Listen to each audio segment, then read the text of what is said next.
By the way, you all know that I don't, like, plan a ton of my shows, right? Like, I didn't plan to spend, like, 2 hours debunking Ben Shapiro vids last night until people came into my chat and were like, you think socialism's good? Well, here's what Ben Shapiro has to say about that, and then I had to sit and listen to Ben Shapiro talk at 0.75 speed for a long time. I think you plan more than most streamers. I mean, true. True. You know what? It does take an extremely large brain to talk about politics instead of popping in a game and just experiencing the narrative. It's true. Thank you for reminding me of my massive, massive non-gamer brain. Um, you plan, but they don't survive contact with reality. True. Um, am I for or against capitalism, mate? Mate, I am against capitalism.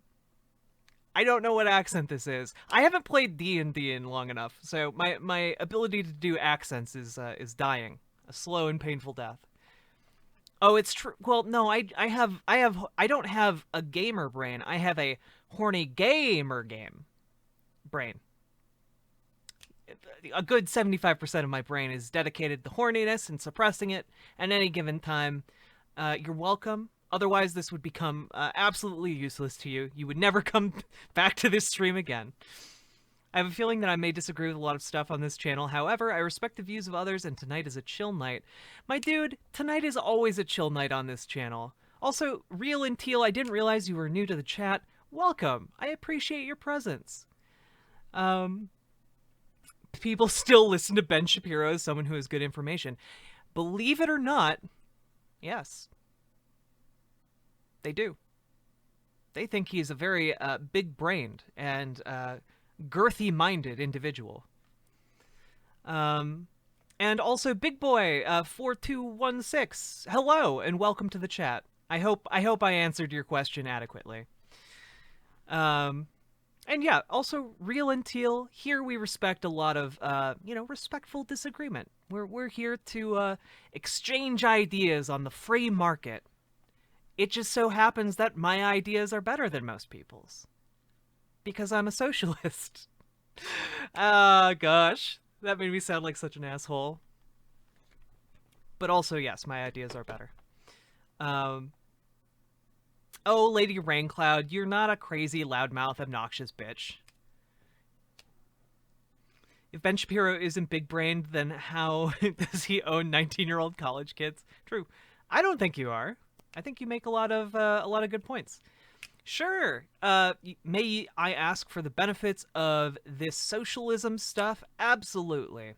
So, one of the things that is commonly said about democracy is that while flawed in numerous ways, it is the best method of governing organizations and institutions that we have yet discovered. Now, I tend to take a look at capitalism and I say, hey, why is it that in a so-called democratic nation, where we embrace the values of democracy and the freedom that democracy brings, that our private businesses are all tyrannical organizations? If your boss at a company tells you, go lick that shit-covered doorknob, and you say no, they can fire you. Why? Why should we have our companies structured in this way? So my argument is that we should introduce democracy to the workplace, and via a slow transition to worker co-ops, we can basically counteract the tyrannical nature of capital, and then collectively, workers own the means of production. And then on the flip side, I think that we should decommodify the things that people need to live a basic life in a modern society. So, healthcare, housing, food, water, electricity, things like that. Wouldn't that take away the freedom to operate a business? No, because people would still be operating businesses. They would just be operating worker co-ops.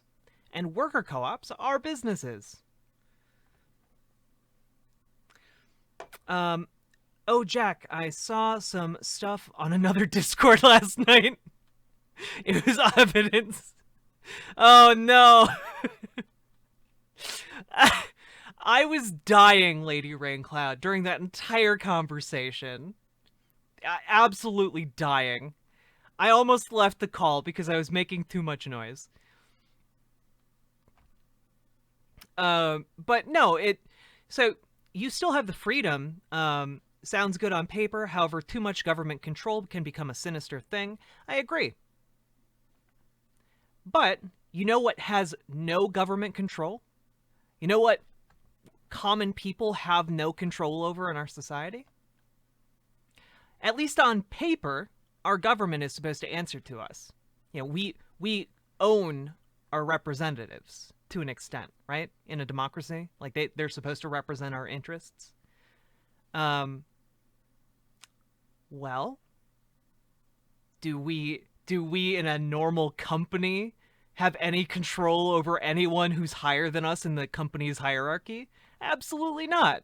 Absolutely not. So, I would argue that too much control is a bad thing, whether that control is coming from a company or a government. So I agree with you, but my solution is to introduce democracy to the workplace over a long enough period of time. And when I say these things, I'm not saying armed guards storm every private business in America and we Thanos snap private companies out of existence. No.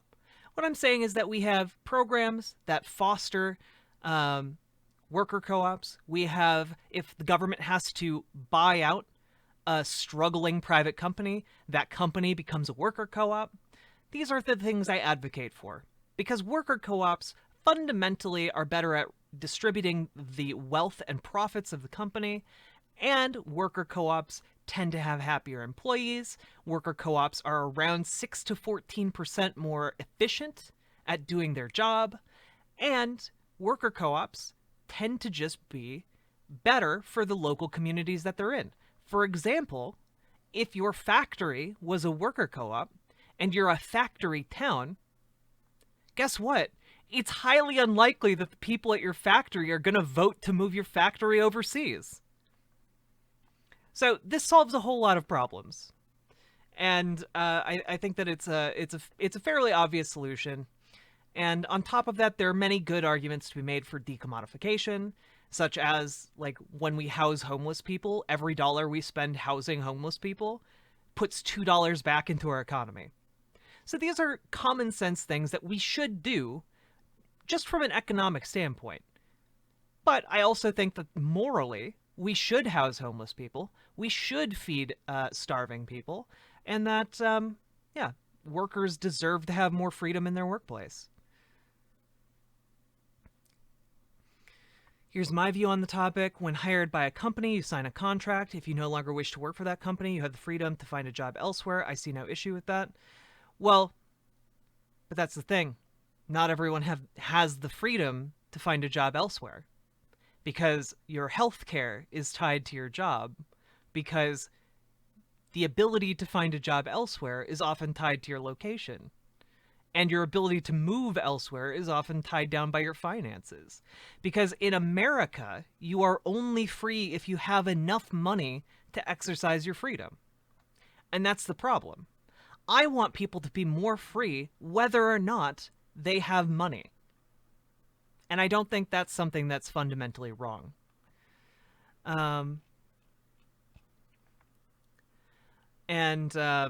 Well, but here's the thing, real in teal. The United States has the lowest economic mobility in the civilized world, right? Like, there are actual economic studies that verify this. Like, if you're born into a poor family, you're fucked. If you're born into a rich family, it's going to take you and your collective family around 6 generations to piss your entire wealth away, on average. So, like, yeah, no, we don't have this American dream where, like, everyone can make it and just people aren't trying hard enough. It's a myth. And we know it's a myth because we have data on it. And that's what I care about. I don't care about, like, your feelings. Do you have data to show me Because if you have data, I'm willing to, you know, maybe concede the point slightly or rethink my position. But otherwise, you're just saying, But I have data. We can like look at it, like right here. Look, here's the international. Well, we're gonna go there anyway. Shut up. Yes. Why? Okay. Here we go. It's open, I guess. Look, Americans are more optimistic than others about their chances of getting ahead. We have the highest amount of faith in the civilized world that we are able to move in our economic location.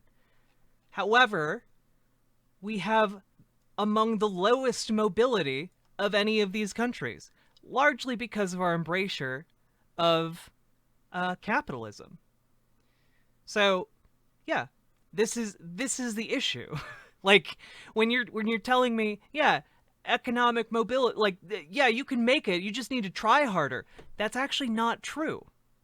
It's actually not true, and it's not backed up by any of the facts that we have about our own country.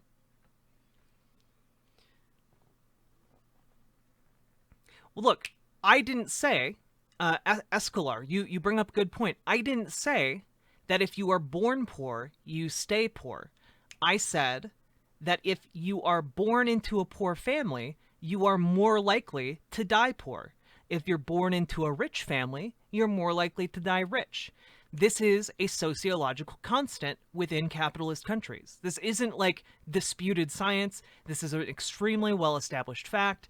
And this is, by the way, why the black community in the United States is disproportionately poor. Because the black community started off 150 some years ago with absolutely nothing after they were freed from slavery, and then they were disenfranchised for another 60 to 70 years after that. And then we still have the vestiges of those systems today. So this is why when we look at Chicago, for example, and I keep bringing this point up, but it's why when we look at Chicago, black families have 1/40th the amount of wealth of white families. Like, it's not because black people as a people don't try hard enough, my dudes. It's because economics don't work the way you think they do. So that's the issue. That's the issue.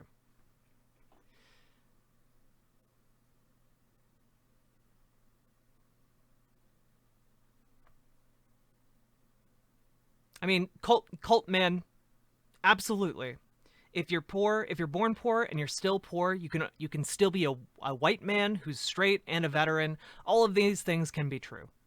But I'm also sorry that you're getting the short end of the stick, okay, comrade?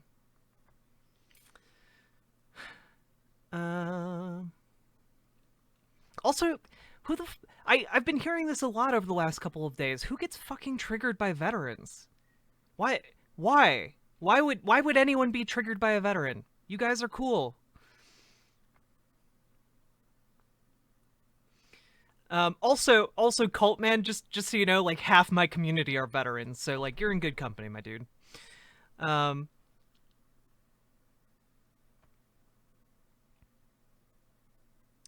do do do do do do do do. But well, so Real Teal and Lady Raincloud, I would just put it this way: if your family is your priority, then wouldn't you want systems that ensure that if something awful happens, your family has like a place to live and isn't homeless and dying on the street? Wouldn't you want there to be like a basic system whereby your family could get food if a natural disaster happened? Wouldn't you want there to be these additional systems that would protect you and your family? Like, yeah, this is what socialism's all about, my dude. I want those things for my family too, but I also want them for your family. Like, this is the issue. And you know what? Not only do I want them for your family, I want them for everybody's family. Because like we could do it. We can live in that country if we want to. Um And we could do it relatively easily with the amount of wealth we have. Yeah, and you know what? You know what I want? I want people to earn the value of their work. I want people who work hard to be rewarded for their hard work. I want people who work smart to be rewarded for their smart work. And I want everyone to be able to pursue what makes them happy and fulfilled, okay? This is the kind of society that I want. Why do I want socialism over capitalism? Well, because I think socialism maximizes freedom. You know, do you think it's freedom for someone to have to spend 20 years flipping burgers at 4 different places just to hold down a steady job so that they can have a crappy apartment and they would rather be doing anything else with their time or life? No, that's not freedom. You've just reinvented slavery with extra steps. No, what I would much prefer is a society wherein someone can go and flip burgers and make good food for people if that's what they want to do. And I would also like a society where someone can go off and become an astrophysicist. You know, like how many Einstein level geniuses do we have working away in our fast food joints right now? You know, I want people to be able to succeed and to use their skill sets and do what makes them happy and fulfilled, because I think by doing so, we all collectively benefit from that.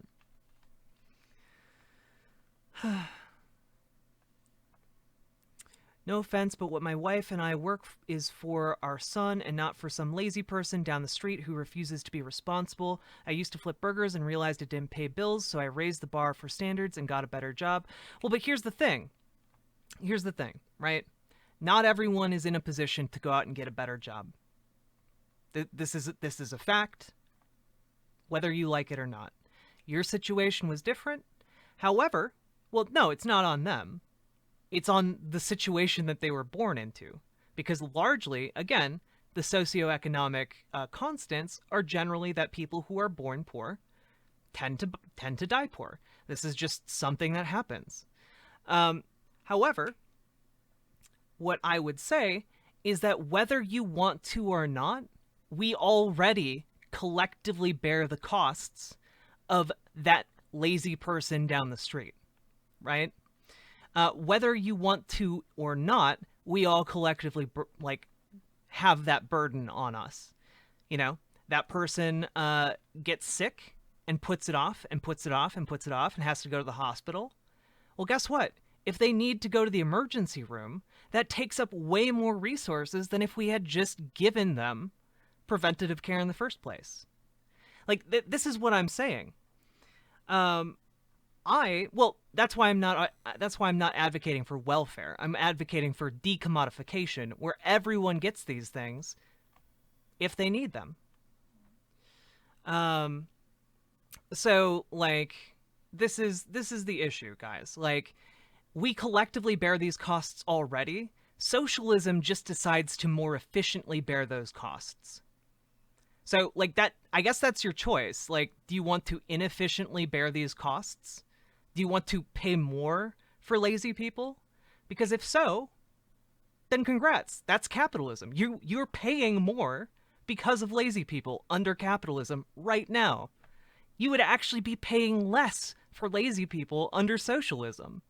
So, like, this idea that you're like this lone wolf and you're not affected by anyone else in your society, absolute bullshit.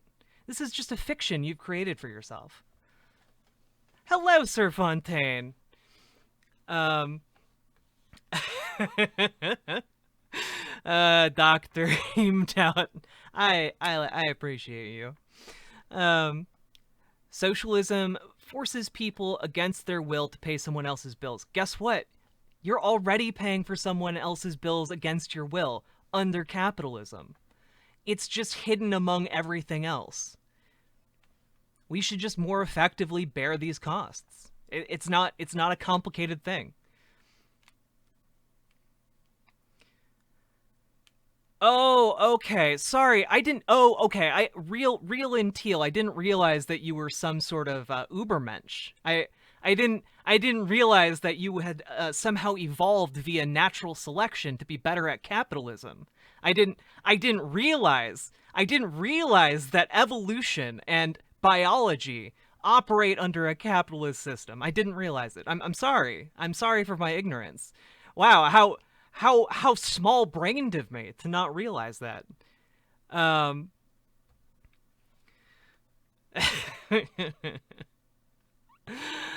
Oh god. You people are so like absolutely divorced from reality. It's pretty insane. Um yeah, people back then had to hunt in order to eat. Guess what? Guess what happens when you go out and hunt and eat? You get the full value of your work. You get the full value of that when you go out and hunt and eat. Like, you get the full value of your labor. That's what I want for people in society. Yeah, under capitalism, we don't get that. We don't get the full labor value of our labor because capitalists take the excess value from our labor. You are getting screwed over, by the way. Oh, Real Teal, I'm so scared. I'm a streamer online who's a trans woman. Oh my gosh. Yeah, you're gonna be awful. Also, I haven't even fucking begun to insult you. Like, if I wanted to insult you, I'd be insulting you. I'm memeing. But here's the deal. Here's the deal, okay? Like, here's the deal. You are in, like, this weird situation where you think that capitalists give you the full value of your labor. And that's not the case. I want to actually pay you what your labor is actually worth. That's what my system does. So here's the deal. Here you want to hear some facts? Because facts don't care about your feelings. The fact is that starting in the 1970s, U.S. wages divorced themselves from productivity. Ever since the 1970s, the United States has been producing more and more and more over time. But wages have stagnated. The average wage in the United States today is around $33,000. Do you want to know what it would be if it had kept track since 1970 with productivity, as it had previously under our capitalist system? It'd be over $100,000. If you're not making $100,000 on your average job in the United States, guess who's taking that extra money? It's the people at the top. So you're getting fucked, and everyone who's not making that much is also getting fucked. And they were still getting fucked before, too. So I guess my incredibly strange position here is, hey, maybe it'd be good if we lived in a society where you didn't get fucked all the time. Okay? That's my general position. All I'm gonna say, since this is your channel, is that life is life. Well, no, your previous position was that some people are better than others and they deserve more. That was your previous position. That's survival of the fittest, my dude. Yeah, fuck those people who are born into poor families. Fuck those people who have disabilities. Fuck all those people, right? Like, as long as you get yours, it's good, right? Yeah, okay, sure. Yeah, all are equal, but also survival of the fittest. Sure. Yeah, this is a super free system you've set up. Super in line, super coherent, totally not bouncing around and inconsistent at all. Yeah. No, wait, how does being poor mean nothing? And how is being born into a poor family setting your own limitation? Holy shit, guys.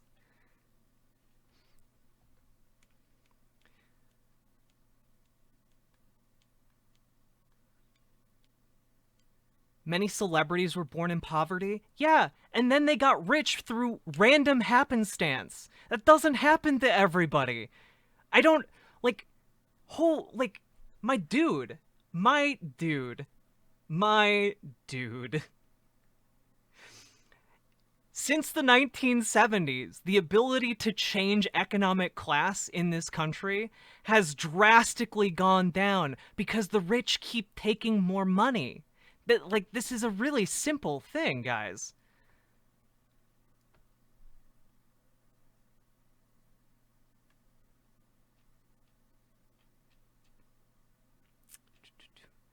Oh, I'm sorry. Being born poor means nothing. Yeah, uh-huh. Yeah, uh-huh. Let's except wait, what happens if you're born into a poor family and you can't afford health insurance for your kids? Like what happens if you get fucked over by then? Can't being born into a poor family, what's the term, completely fuck up your entire life? You guys realize there's like 50 million children in the United States who don't have health insurance or are underinsured, meaning their families can't pay for their insurance. You guys realize that, right? Why don't all those kids pull themselves up by their bootstraps, I guess? Go into those lithium mines, children. Inhale the coal smoke. Pull yourselves up by your bootstraps, your tiny, tiny bootstraps. Yeah, insurance is tied to the job. That's not the kid's fault. Holy shit. You guys have like the largest brains tonight. Get a fucking job and work your ass off. What are you gonna do if you live in a rural town, my dude? Where Walmart purposely keeps your hours below the threshold of having to give you health insurance because it's more profitable to deny you health insurance and keep you on as a part-time employee. What are you gonna do? Suddenly you're gonna find the money to be able to move somewhere else? You guys realize that's not free, right? Y'all are in like a weird... Yeah, I'm not... By the way, Real and Teal, I'm not trying to shame you. But like...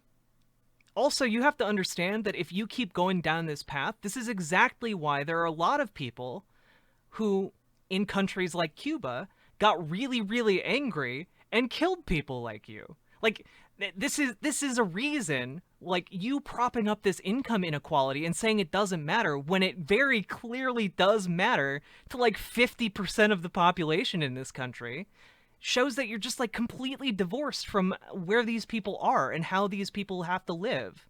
Like, yeah, like, this is something that, like, you understand, like, there's a reason why, like, Andrew Yang campaigned on, universal basic income, right? And it was very specifically, and he said this specifically so that people wouldn't rise up and try and kill the rich. Like, this is like, this is the entire point. Like, if we keep going down this road, if you keep making people more and more desperate, if you keep taking more and more money from people who are already working to the bone, where the average person in this country doesn't have $400 to spend on unexpected expenses, people are gonna get pissed off. And when they have no other options, well, guess what? There are more guns in this country than there are people. So, like, yeah, I mean, like, you guys can keep going down this road, but, like, fundamentally, what I'm saying that we need socialism. I do mean that we need socialism, if only to preserve your miserable lives along with everybody else. So, like I guess, like, but, like, here's the thing, Real and Teal, I'm basing my arguments off of facts. You're basing your arguments off of one anecdotal experience you had. So, like, do you want to present me with some facts?